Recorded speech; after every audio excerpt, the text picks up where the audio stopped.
Obrigado, Letícia. Eu estou apresentando agora a temática desse seminário. Eu vou só discutir aqui do meu projeto de doutorado um modelo de intervenção que eu proponho, um laço com a nação. Eu desenvolvi um modelo de intervenção em ensino de matemática no segundo grau, com dispositivos pedagógicos, mas eu também quero dar conta da experiência do meio ambiente em todas as suas facetas e a do professor também. Trata-se de uma pesquisa que é dirigida à validação e ao desenvolvimento do meio ambiente, destinado a sustentar a atividade do professor com o postulado de nação sobre a aprendizagem e ensino no segundo grau. Ela quer ajudar, esse método quer ajudar e desenvolver o tema. No meu projeto de pesquisa, a educação inclusiva no ensino de matemática no segundo grau, no ensino médio. Então, com respeito ao contexto da problemática, eu gostaria de dar algumas precisões de terminologia para evitar confusão aqui. Eu uso a expressão aqui, inclusão escolar ou educação inclusiva, com referência à escolarização de todos os alunos em sala de aula comum, respeitando a diversidade deles. E essa diversidade é no sentido amplo do termo, que inclui a heterogeneidade dos alunos e, assim, também englobando os alunos deficientes ou em dificuldade de adaptação ou de aprendizagem. E também os alunos que não têm nenhuma necessidade pedagógica a priori. Então, a minha direção de pesquisa, a diversidade, ela inclui todos os alunos nesse tipo que podem se encontrar em problema pedagógico, ou seja, todo mundo que está dentro da sala. No contexto, eles são contextualizados pelas orientações ministeriais no estado do Quebec, que respeitam essa inclusão. De forma muito simples, a situação é a seguinte: existe um desequilíbrio entre o que é pedido pelo Ministério da Educação, a atividade prescrita, e a capacidade dos professores para responder a essa demanda, quer dizer, a atividade real. E esse desequilíbrio ele vai estabelecer limites muito importantes para o Ministério, para a sociedade, que desejam a inclusão social de todos. Então, temos que nos perguntar, quer dizer, é pedido para os professores para estabelecer uma educação pela interação e atividades nas classes, nas aulas comuns. Mas no campo, de acordo com a pesquisa, tudo isso é traduzido com o passar dos anos, não somente com o aumento constante de alunos com dificuldade de adaptação de aprendizagem na sala de aula comum, mas existe uma impressão de ultrapassar falta de ferramentas e incompetência na gestão dessa diversidade entre os professores. Então, eles expressam em campo, eles expressam abertamente uma necessidade de apoio para a avaliação dos alunos, os alunos que precisam. Eles têm dificuldade de responder às questões desses alunos em questão. E com relação aos que estão com deficiência de aprendizagem, mas também instalar a pedagogia pedida pelo Ministério. Então, existe um desequilíbrio aqui e os professores falam que são incapazes de cumprir essa missão educativa dentro desse contexto de inclusão escolar.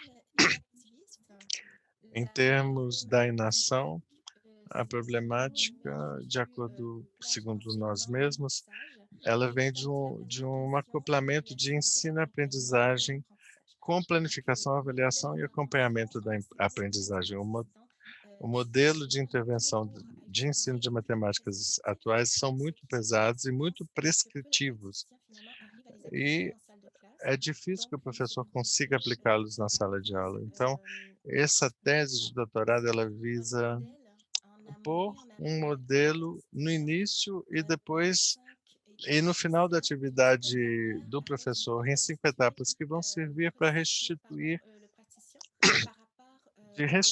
o professor com relação aos avanços dos alunos, para favorecer o sucesso escolar de todos e responder às demandas de educação inclusiva.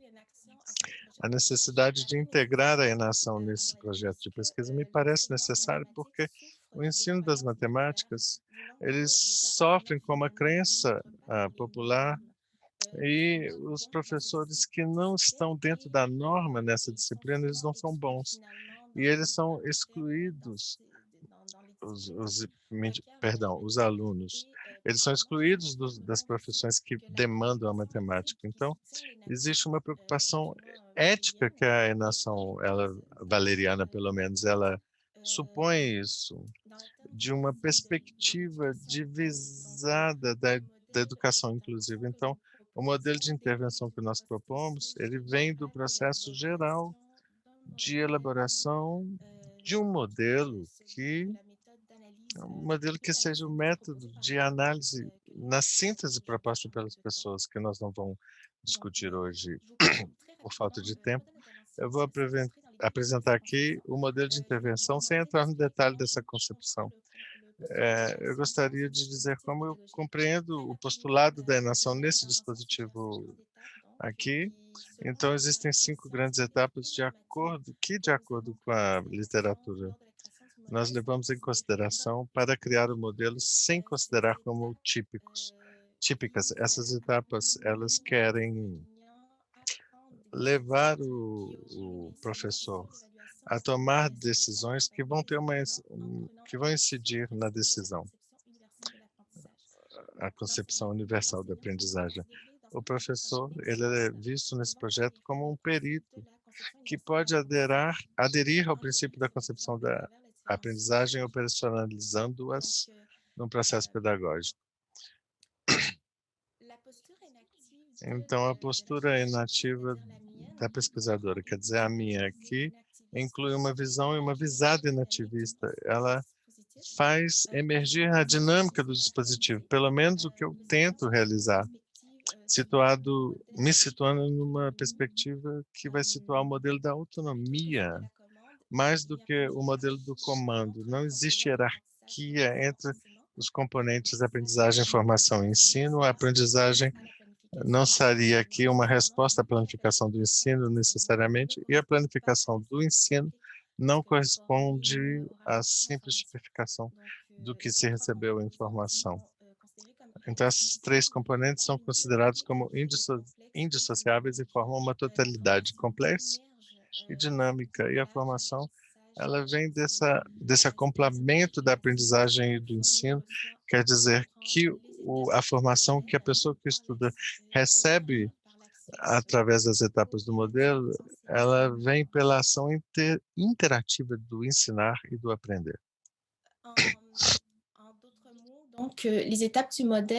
Em outras palavras, as etapas do modelo não vão ser prescritas, e sim proscritas. Quer dizer, dentro de cada uma dessas etapas, o agenciamento dos elementos materiais, sociais e espaciais do ambiente de formação tem o objetivo de favorecer as pessoas que estudam a aderirem ao princípio da concepção universal da aprendizagem sem forçá-los.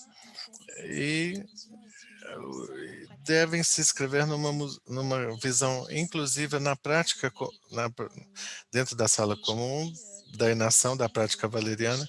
E aqui eu pego uma citação do Michel e do Varela, e que eu acho que é uma boa distração do que eu gostaria de passar como mensagem. Quer dizer, se o outro ser humano não for sistematicamente comparado a uma representação idealista e rígida do seu si mesmo, mas apreende na flor da pele, momento após momento, a sua coemergência relacional com nós mesmos, então a ternura e a indulgência em sua relação vão vir à tona espontaneamente. Então, nesse sentido, o modelo, ele ocupa essa função.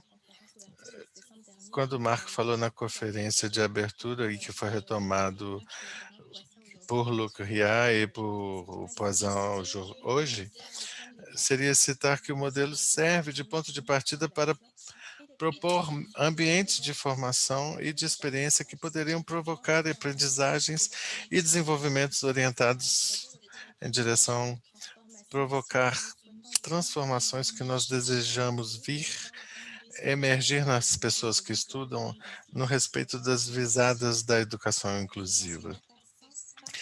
Então, passando por esse modelo que eu gostaria de favorecer uma transformação da atividade do estudante, mas do pesquisador, ou seja, eu mesma, pela interação. Então, ela vai usar o vídeo no sentido do que o Luke falou hoje, para desencadear um processo de transformação empático e transformador, partindo do mundo próprio de cada participante do estudo. Eu coloquei aqui algumas referências, não são as que eu usei, mas são as principais. Muito obrigado.